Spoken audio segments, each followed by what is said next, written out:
அல்லாஹ் தான் எம்முடைய ராஸிக். என் தந்தை அல்ல, என் நிறுவனம் அல்ல, என் முதலாளி அல்ல, என் நாடு அல்ல.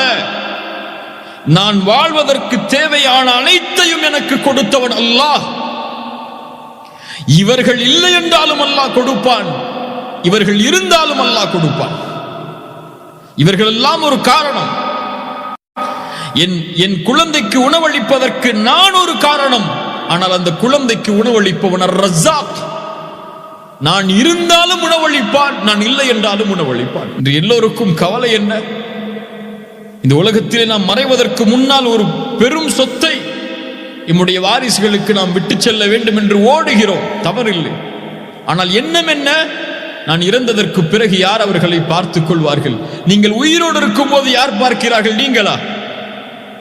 நீங்களா அவர்களுக்கு வாழ்வாதாரத்தை முடிவெடுக்கிறீர்கள்? இந்த நம்பிக்கை இருந்தால் அல்லாஹ்வை மறுத்தவர்களாக நாம் ஆகிவிடுவோம். நாம் ஒரு காரணம். நாம் இல்லை என்றால் அல்லாஹ் இன்னொரு காரணத்தை ஏற்படுத்துவான். இந்த உலகத்தில் யாருக்கும் எந்த ஒரு உயிரினத்திற்கும் ரிஸ்கை அளிப்பவன் அல்லாஹ் என்ற நம்பிக்கையை உள்ளத்தில் ஆழமாக பதிய வேண்டும். இரண்டாவது அடிப்படை அர்-ராஸிக் அர்-ரஸாக். அவன் ரிஸ்கை முடிவெடுத்திருக்கிறான். அர்-ரிஸ்கு முகத்தர். வாழ்வாதாரம் முடிவு செய்யப்பட்டது. எப்போது? நாம் இந்த உலகத்திலே பிறப்பதற்கு முன்னாலும். ஏன்? வானங்கள் பூமிகள் இந்த உருவாவதற்கு 50,000 ஆண்டுகளுக்கு முன்னதாகவே அல்லாஹ் இந்த உலகத்திலே வாழக்கூடிய எல்லா படைப்புகளுடைய ரிஸ்கையும் அல்லாஹ் முடிவெடுத்து விட்டான். சூரத்துல் கமர் அல்லாஹ் சொல்கிறான், இன்னா குல்ல ஷைஇன் ஹலக்னாஹு பிகதர். எல்லாவற்றையும் அல்லாஹ் கதரை கொண்டுதான் படைத்திருக்கிறான். திர்மிதி ரஹிமஹுல்லாஹ் பதிவு செய்கிறார்கள், அபூதாவூத் கிரந்தங்களில் பதிவு செய்யப்படுகிறது. ஷேக் அல்பானி ரஹிமஹுல்லாஹ் ஸஹீஹுடைய தரத்தில் இந்த ஹதீஸை கொண்டு வருகிறார்கள். அல்லாஹ் ரப்புல் ஆலமீன் முதலாவதாக பெண்ணை படைத்தான். அல் கலம், பேனாவை படைத்தான். ஃபகால லஹு உக்துப். அல்லாஹ் சொன்னான், எழுது என்று. அது கேட்டது, ரப்பி வமாதா அக்துப். நான் எதை எழுதுவது யா அல்லாஹ்? அல்லாஹ் சொன்னான், உக்துப் மகாதீர குல்லி ஷைஇன் ஹத்தா தகூம ஸாஅ. மறுமை ஏற்படும் வரை உள்ள எல்லாவற்றையும் எழுதி முடித்து விடு என்று சொன்னார். அல்லாஹ்வுடைய இல்மிலிருந்து அது எழுதியது. ரசூலுல்லாஹி ஸல்லல்லாஹு அலைஹி வஸல்லம் மேலும் சொன்னார்கள், இமாம் முஸ்லிம் ரஹிமஹுல்லாஹ் பதிவு செய்கிறார்கள், அப்துல்லாஹ் இப்னு அம்ர் இப்னு ஆஸ் ரலியல்லாஹு அன்ஹுமா அவர்கள் கூறுவதாக, கதபல்லாஹு மகாதீரல் ஹலாயிக் قبل أن يخلق السماوات والأرض ب50,000 سنة. அல்லாஹ் ரப்புல் ஆலமீன் படைப்புகளுடைய எல்லா கதரையும் வானங்கள் பூமிகள் படைப்பதற்கு 50,000 ஆண்டுகளுக்கு முன்னதாகவே அல்லாஹ் எழுதிவிட்டான். அல்லாஹ்வுடைய கதர். நான் இந்த நேரத்திலே, இந்த நிமிடத்திலே, இந்த முறையில் பேசுவது அல்லாஹ்வுடைய கதர். நீங்கள் இதை செவிமடுப்பது அல்லாஹ்வுடைய கதர். நான் வாழ்கின்ற இடத்தில் நான் அமர்ந்திருப்பது அல்லாஹ்வுடைய கதர். இந்த உலகத்திலே, இந்த நேரத்திலே இப்படி ஒரு சூழல் ஏற்பட வேண்டும் என்பது அல்லாஹ்வுடைய கதர். இது 50,000 ஆண்டுகளுக்கு முன்னதாகவே முடிவெடுக்கப்பட்டது. அல்லாஹ்வுடைய அறிவிலிருந்து எழுதப்பட்டது. அதை யாராலும் நீக்க முடியாது, மாற்ற முடியாது. சுப்ஹானல்லாஹ். ரசூலுல்லாஹி ஸல்லல்லாஹு அலைஹி வஸல்லம் சொன்னார்கள், இமாம் புகாரி ரஹிமஹுல்லாஹ் பதிவு செய்கிறார்கள், அனஸ் இப்னு மாலிக் ரலியல்லாஹு அன்ஹு அவர்கள் கூறுவதாக, அல்லாஹ் ரப்புல் ஆலமீன் வக்கல பிர்ரஹ்மி மலிகன். ஒரு தாயுடைய கருவில் ஒரு குழந்தை பிறக்கும் நேரத்தில் ஒரு மலக்கை அல்லாஹ் நிர்ணயிக்கிறான். ஒரு ஆணும் ஒரு பெண்ணும் இணைந்ததற்கு பிறகு கருவறையில் அந்த ஒரு ஆணுடைய இந்திரிய துளி சென்றால், யா ரப்பி நுத்ஃபா, அந்த மலக் கேட்பார், யா அல்லாஹ் இந்திரியம். யா ரப்பி அலகா, யா அல்லாஹ் அதை கருவாக மாற்றவா. யா ரப்பி முத்கா, யா அல்லாஹ் அது சதை துண்டாக மாற்றவா. இந்த அனுமதி கேட்பார். அது அந்த அமைப்பில் மாற்றப்படும். அதற்கு பிறகு அல்லாஹ் ரப்புல் ஆலமீன் படைப்பை படைக்க நாடிவிட்டால் அந்த கரு நிலையாக இருக்க வேண்டும் என்று அல்லாஹ் முடிவெடுத்து விட்டார். அந்த மலக்கே அஸ்ஸகருன் அம் உன்ஸா, யா அல்லாஹ் ஆண் குழந்தையா பெண் குழந்தையா, ஷக்கியுன் அவ் சஈதுன், நல்ல வாழ்வா நல்ல மனிதனுடைய வாழ்வா தீய மனிதனுடைய வாழ்வா, ஃபமர் ரிஸ்கு வல் அஜல், யா அல்லாஹ் இந்த கருவுடைய ரிஸ்க் எவ்வளவு, யா அல்லாஹ் இந்த மனிதனுடைய வாழ்வு எவ்வளவு எழுதப்படும். அல்லாஹ் நாடியதை அல்லாஹ் ரப்புல் ஆலமீன் எழுத கூறுவான். ரிஸ்க் முடிவெடுக்கப்பட்டது, ரிஸ்க் முகத்தர். இந்த மனிதன் இந்த உலகத்திலே இவ்வளவுதான் சாப்பிடுவான், இந்த மனிதன் இந்த உலகத்திலே இவ்வளவு காற்றைத்தான் சுவாசிப்பான், இந்த மனிதன் இந்த உலகத்திலே இவ்வளவு நீரைத்தான் அருந்துவான், இந்த மனிதன் இந்த உலகத்திலே இவ்வளவு செல்வத்தை தான் சம்பாதிப்பான்.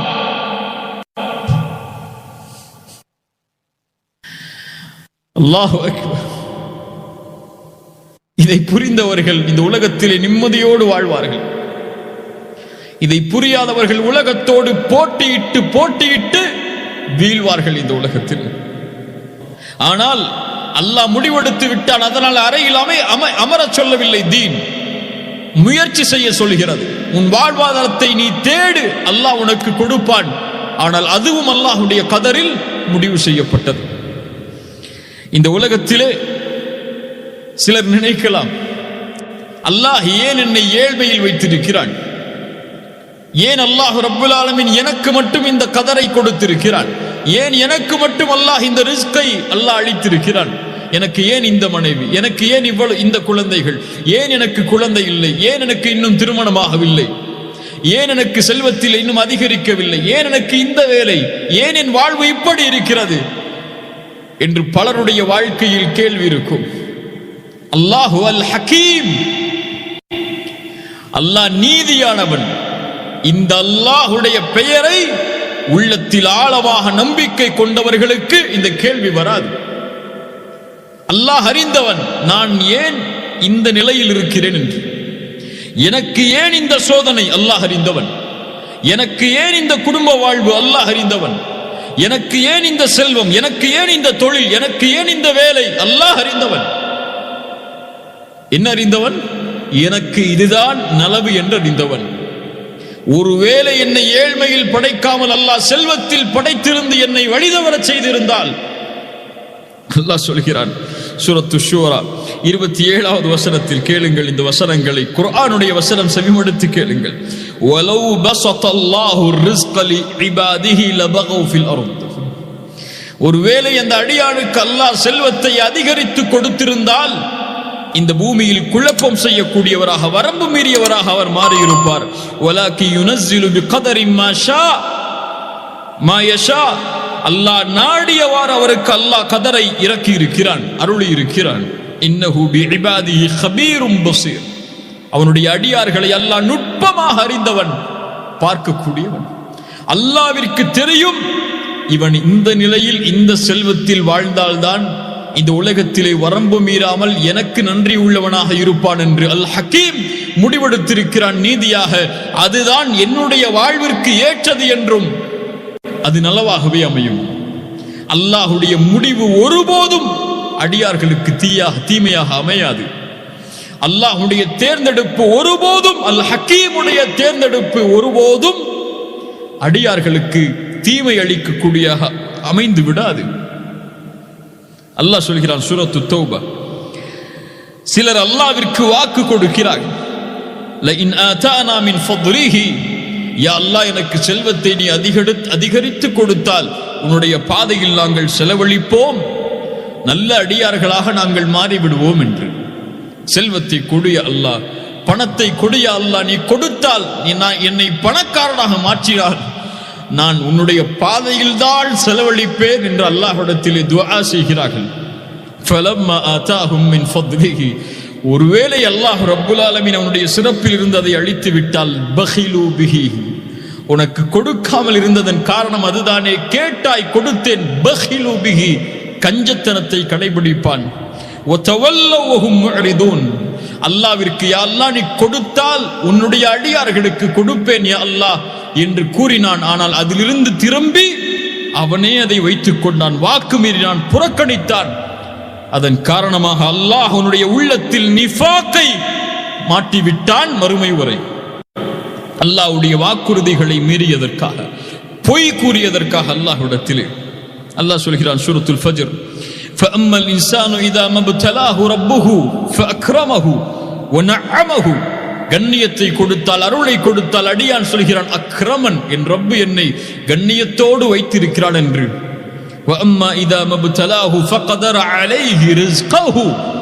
அல்லாஹ் வழங்கிய ரிஸ்கிலிருந்து குறைத்து விட்டால் அவன் சொல்கிறான் ஆஹானன், என்னை அல்லாஹ் இழிவுபடுத்துகிறான் என்று. சுப்ஹானல்லாஹ். மனிதன் நிலை மாறிவிடும். அல்லாஹ் கொடுத்ததை பொருந்தவில்லை என்றால் நம்முடைய பார்வையில் என்ன? அல்லாஹ் ஏழ்மையில் வைத்திருந்தால், அல்லாஹ் எம்மை செல்வத்தில் குறைவாக வைத்திருந்தால் அல்லாஹ் என்னை சோதிக்கிறான் என்று. அல்லாஹ் எம்மை செல்வத்திலே அதிகமாக வைத்திருந்தால் அல்லாஹ் எமக்கு அருள் செய்கிறான் என்று எண்ணுகிறோம். அப்படி அல்ல. அல்லாஹுடைய விதியில் ஏழ்மை ஒரு சோதனை. அல்லாஹுடைய விதியில் ஏழ்மையை விட மேலான சோதனை செல்வம். செல்வத்தை அல்லாஹ் கொடுப்பது ஒரு ஏழையை விட மிகப்பெரிய சோதனையில் வாழ்பவர்கள் செல்வந்தவர்கள். அவருக்கு தான் ஏழையை விட அதிகமான கேள்வி. அல்லாஹ் சுகத்தை கொடுப்பதும் சோதனை தான். அல்லாஹ் நோயை கொடுப்பதும் சோதனை தான். அல்லாஹ் இந்த உலகத்திலே கல்வியை கொடுப்பதும், கல்வியை எடுப்பதும், சிறந்த ஊதியத்தை கொடுப்பதும், சிறந்த வேலையை கொடுப்பதும், சிறந்த தொழிலை கொடுப்பதும், அல்லது ஒரு குறுகிய வாழ்வாதாரத்தை, ஊதியத்தை, தொழிலை கொடுப்பதும், எல்லா நிலைகளும் இந்த உலகத்திலே சோதனை தான். ஆனால் எப்படி? என்னை போன்ற, எம்மை போன்ற, இல்ல மஷா அல்லாஹ், அல்லாஹ் பாதுகாத்தவர்களை தவிர அறிவினர்களுக்கு புரியவில்லை. அல்லாஹுடைய ரிஸ்க், அல்லாஹுடைய முடிவு என்பது ரிஸ்கில் அல் ஹகீம். அவன் நீதியானவன். எனக்கு எது நலவோ அதைத்தான் அல்லாஹ் மரணம் வரை அமைத்திருப்பான் என்பதை அறிந்தவர் இந்த உலக வாழ்வை கொண்டு ஒருபோதும் கவலை அடைய மாட்டார். அல்லாஹுடைய அந்த ரிஸ்குடைய தன்மையை கொண்டு முழுமையானவர். அல்லாஹுவை ஒருபோதும் குறை கூறியவராக மாற மாட்டார். அல்லாஹுடைய ரிஸ்க் முடிவு செய்யப்பட்டது. அல்லாஹ் எனக்கு குழந்தையை கொடுத்தால் அல் ஹகீம், அல்ஹம்துலில்லாஹ். அல்லாஹ் குழந்தையை கொடுக்கவில்லை என்றால் அல் ஹகீம், அவனுக்கு தெரியும் ஏன் கொடுக்கவில்லை என்று. அல்லாஹ் செல்வத்தை கொடுத்தால் அல் ஹகீம், அல்லாஹ் கொடுத்தது, எனக்கு செல்வத்தை கொடுத்திருக்கிறான், நான் அதில் அல்லாஹ்விற்கு நன்றி உள்ளவனாக இருப்பேன் என்று. அல்லாஹ் செல்வத்தை கொடுக்கவில்லையா? அல்லாஹ்விற்கு தெரியும் எனக்கு அல்லாஹ் செல்வத்தை அதிகரித்தால் என் நிலைமை என்னவாக மாறும் என்று. அதனால் அல்லாஹ் செல்வத்தை கொடுக்கவில்லை. இந்த நம்பிக்கையில், இந்த அடிப்படையில் அல்லாஹ்வை புரிந்தவர்கள் வஅஸா அன் தக்ரஹு ஷைஅன் வஹுவ கைருல் லக்கும் வஅஸா அன் துஹிப்பு ஷைஅன் வஹுவ ஷர்ருல் லக்கும். நீங்கள் ஒன்றை விரும்புவீர்கள், அது உங்களுக்கு தீயதாக இருக்கும். ஒன்றை வெறுப்பீர்கள், அது உங்களுக்கு நலவாக இருக்கும். வல்லாஹு யஅலம். மனிதர்களை அறிந்து கொள்ளுங்கள். வல்லாஹு யஅலம். அல்லாஹ் ஏன் கொடுத்தான், ஏன் கொடுக்கவில்லை அல்லாஹ் அறிந்தவன். வ அன்தும் லா தஅலமூன். நீங்கள் அறியாதவர்கள். சுப்ஹானல்லாஹ். இந்த உலகத்திலே ஏழ்மையில், செல்வத்தில் அல்லாஹ் ரப்புல் ஆலமீன் மாற்றி மாற்றி வைத்திருப்பது இந்த உலகத்தை அல்லாஹ் இயக்குவதற்காக. அல்லாஹ் செல்வந்தவர்களுக்கு செல்வத்தை கொடுத்தது இந்த உலக அமைப்பை நேர்படுத்துவதற்காக. அவர்கள் ஏழைகளுக்கு கொடுப்பார்கள் என்பதற்காக. அல்லாஹ் ஒரு மனிதனுக்கு செல்வத்தை கொடுப்பது அவன் மட்டும் வாழ்வதற்காக அல்ல. அல்லாஹ் ஒரு மனிதனுக்கு செல்வத்தை கொடுத்து ஒருவரை ஏழையாக அவருக்கு அருகிலேயே அமைத்திருப்பது அவரிடமிருந்து செல்வம் இவருக்கு பகிர்ந்தளிக்கப்பட வேண்டும் என்பதற்காக. இந்த உலகத்திலே இருக்கக்கூடிய முஸ்லிம்கள் அல்லாஹுடைய செல்வத், அல்லாஹ் கொடுத்த செல்வத்தில் அல்லாஹுவை பயந்திருந்தால் தன் அன்றாட வாழ்விற்கு கூட சிரமப்படக்கூடிய ஃபகீர்கள், ஏழ்மையான முஸ்லிம்கள் இந்த சமூகத்தில் இருந்திருக்க மாட்டார்கள். செல்வத்தை அல்லாஹ் ஒருவருக்கு கொடுப்பது உன் ஹக்கிலிருந்து நீ கொடுக்க வேண்டும் என்பதற்காக. உன் மூலியமாக அல்லாஹ் ஒருவரை நேர்படுத்த விரும்புகிறான் அவருடைய வாழ்வாதாரத்தை என்பதற்காக. ஆனால் நாம் அதில் குறைவுபடுகிறோம். சஹாபாக்களுடைய வாழ்க்கையை பாருங்கள். தங்களுக்கு தேவை இருந்தாலும் அல்லாஹ் கொடுத்ததை நான் அவருக்கு கொடுக்கிறேன் என்று கொடுப்பார்கள். அன்சாரி தோழர் அல்லாஹ்வுடைய தூதர் ஸல்லல்லாஹு அலைஹி வஸல்லம் வீட்டிற்கு விருந்திற்காக அனுப்புகிறார்கள். ஒரு தோழரை தன் மனைவி இடத்திலே கேட்கிறார்கள், என்ன உணவு இருக்கிறது என்று. மனைவி சொன்னார்கள், குழந்தைக்கு உள்ள உணவுதான் என்று. திரைக்கு பின்னால் அமர்ந்து கொள்வோம், விளக்கை ஏற்றி அணைத்துக் கொள்வோம், சாப்பிடுவது போல் சைகை செய்வோம், வந்தவர் சாப்பிட்டு செல்லட்டும் என்று. அதுபோல் நடக்கிறது. அல்லாஹ்வுடைய தூதர் மறுநாள் கேட்டார்கள், இரவில் அல்லாஹ்வுடைய விருந்தாளிக்கு உணவளித்தவர் யார்? அவரை பார்த்து அல்லாஹ் சிரித்தான், அவருடைய செயலை அல்லாஹ் அங்கீகரித்தான் என்று சொன்னார்கள். வல்லதீன தபவ்வஉ الدار والإيمان من قبلهم يحبون من هاجر إليهم ولا يجدون في صدورهم حاجة مما أوتوا ويؤثرون على أنفسهم ولو كان بهم خصاصة. தங்களுக்கு தேவை இருந்த போதும் அல்லாஹ்வுடைய பாதையில் கொடுத்து உதவியவர்கள் என்று அல்லாஹ் சொல்கின்றார். யார் கஞ்சத்தனத்திலிருந்து விடுபட்டு வாழ்கிறாரோ அவரே வெற்றி அடைந்தவர் என்று அல்லாஹ் சொல்கிறான். ஹிஜ்ரத்திற்கு அவர்கள் வருவதற்கு முன்னதாகவே உள்ளத்தால் தங்களுடைய கதவுகளை திறந்த ஈமானுடையவர்கள் என்று அல்லாஹ் அவர்களை போற்றுகிறான். அல்லாஹு அக்பர். அல்லாஹ் எமக்கு கொடுத்த செல்வம் அதிலிருந்து ஏழைகளுக்கு கொடுப்பதற்காக, வறியவர்களுக்கு கொடுப்பதற்காக, எம்முடைய குடும்பத்தை மட்டும் சூழ்ந்து கொள்வதற்காக அல்ல. அதுவும் குறிப்பாக இந்த நேரத்தில் உலகத்திலே மனிதர்கள் சிரமப்படக்கூடிய வாழ்வாதாரத்திற்கு சிரமத்தோடும் கஷ்டத்தோடும் தவித்துக் கொண்டிருக்கக்கூடிய இந்த நேரத்தில் அல்லாஹ் கொடுத்த ரிஸ்கில் இருந்து கொடுப்பது என் மீது கடமை. ரசூலுல்லாஹி ஸல்லல்லாஹு அலைஹி வஸல்லம் உடைய ஒரு ஹதீஸ் நம்முடைய உள்ளத்தை உழுக்க வேண்டும். இன்னொரு தலைப்பில் அந்த ஹதீஸை நான் கூறினேன். இந்த நேரத்திலும் அந்த ஹதீஸை நான் கூறுகிறேன். என் சிந்தனையை அந்த ஹதீஸ் சுரண்டு கொண்டே இருக்கிறது. அதை எவ்வளவு சப்தமிட்டு சொல்ல முடியுமோ அவ்வளவு சப்தமிட்டு சொல்வதற்கு என் மனம் நாடுகிறது. அல்லாஹ்வுடைய தூதர் ஸல்லல்லாஹு அலைஹி வஸல்லம் சொன்னார்கள், மனிதர்களில் அல்லாஹ்விற்கு விருப்பமானவர்கள், மனிதர்களுக்கு பலனளிக்கக்கூடியவர்களாக வாழக்கூடியவர்கள். யா அல்லாஹ் அந்த கூட்டத்திலே எங்களை ஆக்குவாயாக. அல்லாஹ்விற்கு விருப்பமான செயல்களில் ஒன்று ஒரு முஸ்லிமுடைய உள்ளத்தில் மகிழ்வை ஏற்படுத்துவது, அவருடைய சிரமத்தை நீக்குவது, அவருடைய கடனை நீக்குவது, அடைப்பது, அவருடைய வறுமையை பசியை நீக்குவது. இதுதான் அடியார்களுடைய செயலில் அல்லாஹ்விற்கு மிக விருப்பமானது. ஒரு மனிதன் தன்னுடைய சகோதர முஸ்லிமுடைய தேவைக்காக அவனோடு நடந்து சென்றால் அவனுடைய தேவையை நிறைவேற்றுவதற்காக அல்லாஹ்வுடைய தூதர் சொன்னார்கள், இந்த பள்ளியில் மஸ்ஜிது நபவி, இந்த பள்ளிவாசலில் இஅ்திகாஃப் ஒரு மாதம் இருப்பதை விட மேலானது.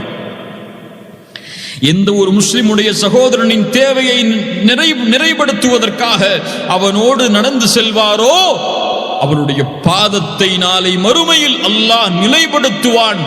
நிலை தடுமாறக்கூடிய அந்த நேரத்தில். அல்லாஹு அக்பர், அல்லாஹு அக்பர், சுப்ஹானல்லாஹ். உங்களால் முடிந்ததை உங்களுக்கு அல்லாஹ் வழங்கியதிலிருந்து கொடுங்கள், அல்லாஹ் உங்களுக்கு கொடுப்பான். அன்ஃபிக் இப்ன ஆதம் உன்ஃபிக் அலைக, நீ கொடு, அல்லாஹ் உனக்கு கொடுப்பான். எவ்வளவு முடியுமோ. ரிஸ்கை கொடுப்பதென்றால் செல்வத்தை மட்டுமல்ல. உங்களுக்கு அல்லாஹ் அழகிய ஆடையை கொடுத்திருந்தால் அழகிய ஆடை இல்லாதவர்களுக்கு அழகிய ஆடையை கொடுங்கள். உங்களுக்கு அல்லாஹ் 3 வேளை உணவை கொடுத்திருந்தால் ஒரு வேளை உணவுக்கு சிரமப்படக்கூடியவர்களுக்கு உணவை கொடுங்கள். அல்லாஹ் உங்களுக்கு மகிழ்வை கொடுத்திருந்தால், மகிழ்ச்சி என்ற ரிஸ்கை அல்லாஹ் கொடுத்திருந்தால் அந்த மகிழ்ச்சி இல்லாமல் சிரமப்படக்கூடிய மனிதர்களுக்கு சென்று ஆறுதல் சொல்லுங்கள், நல்ல வார்த்தையை கூறுங்கள். கவலைப்படாதே தோழரே, நான் இருக்கிறேன் உன்னோடு என்ற அழகிய வார்த்தைகளை கூறி அவருடைய உள்ளத்தை திடப்படுத்துங்கள். அல்லாஹ் வழங்கிய ரிஸ்கிலிருந்து எதை உங்களால் கொடுக்க முடியுமோ அதை கொடுங்கள். அல்லாஹ் அதை நேசிக்கிறான், அல்லாஹ் அதை விரும்புகிறான். ரசூலுல்லாஹ் சொன்னார்கள், ஒரு மாதம் மஸ்ஜித் நபவியில் இஅ்திகாஃப் இருப்பதை விட மேலானது ஒரு சகோதரனின் தேவைக்காக அவனோடு நடந்து சென்றான். அல்லாஹ் அக்பர். இந்த தீனுடைய அழகை பாருங்கள், அல்லாஹ் கொடுத்த இந்த மார்க்கத்துடைய நிலையை பாருங்கள். இன்ன காரூன கான மின் கௌமி மூசா. காரூனை பற்றி அல்லாஹ் சொல்கிறான், மூசாவுடைய சமூகத்தில் வாழ்ந்தான், எல்லை மீழ்ந்தான், எல்லை மீறினான். அல்லாஹ் அவனுக்கு பல கஜானாக்களை கொடுத்திருந்தான். அவனுடைய சாவியை பல சக்தி உள்ளவர்கள் சுமந்து செல்ல வேண்டும். அந்த சமூகம் அவனிடத்திலே சொன்னது, பெருமை கொள்ளாதே, இன்னல்லாஹ லா யுஹிப்புல் ஃபரிஹீன். பெருமை கொள்பவர்களை அல்லாஹ் ஒருபோதும் நேசிப்பதில்லை. வப்தகி ஃபீமா ஆதாகல்லாஹு அத்தாரல் ஆகிரா. அல்லாஹ் கொடுத்ததிலிருந்து நீ செலவழித்து மறுமைக்காக உன்னை தயார்படுத்திக் கொள் என்று சொன்னார்கள். வலா தன்ஸ நஸீபக மினத் துன்யா. இந்த உலகத்திலே உன்னுடைய பங்கை மறந்து விடாதே. வஅஹ்சின் கமா அஹ்ஸனல்லாஹு இலைக. அல்லாஹ் உன்னை எப்படி இப்படி அழகுபடுத்தினானோ அது போன்று நீயும் அழகுபடுத்து பிறரை. சுப்ஹானல்லாஹ். அந்த வார்த்தை அல்லாஹ் அங்கீகரித்து குர்ஆனிலே பதிகிறான். உங்களுக்கு அல்லாஹ் எப்படி ரிஸ்கை கொடுத்தானோ அது போன்று நீங்களும் பிறருக்கு ரிஸ்கை கொடுங்கள். அல்லாஹ் அதை விரும்புகிறான். உங்களை காரணமாக ஆக்கி அல்லாஹ் அவர்களுக்கு கொடுக்கிறான், அவ்வளவுதான். ஏதோ நான் சம்பாதித்த செல்வம், நான் திறமையால், என் உழைப்பால், என் பரம்பரையால் நான் வைத்திருக்கக்கூடிய செல்வம் நான் ஏன் கொடுக்க வேண்டும்? காரூன் சொன்னான், யார் செல்வத்திலிருந்து யார் கொடுப்பது? இன்னமா ஊதீதுஹு அலா இல்மின் இந்தி. என்னுடைய கல்வியால், என்னுடைய இல்மால் சேகரித்த கஜானாக்கள் இது என்று சொன்னான். அல்லாஹ் அக்பர். நான் ஏன் கொடுக்க வேண்டும் என்று கேட்டான், பெருமை கொண்டான். அல்லாஹ் அவனை பூமிக்குள் புதைய வைத்தான். ஆனால் முஃமின்கள், நான் சுமந்திருக்கக்கூடிய இந்த செல்வம் என் உழைப்பால் அல்ல, இந்த ரிஸ்க் என்னுடைய திறமையால் அல்ல, என் கஷ்டத்தால், என்னுடைய வாழ்வில் நான் செய்த பல நாள் தியாகத்தால் அல்ல, அல்லாஹ் முடிவெடுத்து எனக்கு கொடுத்திருப்பது. என் செல்வம் அல்லாஹ் கொடுத்தது. இதிலிருந்து நீ கேட்டால் கொடுக்காமல் இருப்பதற்கு நான் யார் என்று அல்லாஹ்வுடைய பாதையில் செலவு செய்வார்கள். அவர்கள்தான் சஹாபாக்கள், அவர்கள்தான் அவர்களை பின்தொடரக்கூடியவர்கள், அவர்கள்தான் இந்த நிலைப்பாட்டில் இருப்பவர்கள்.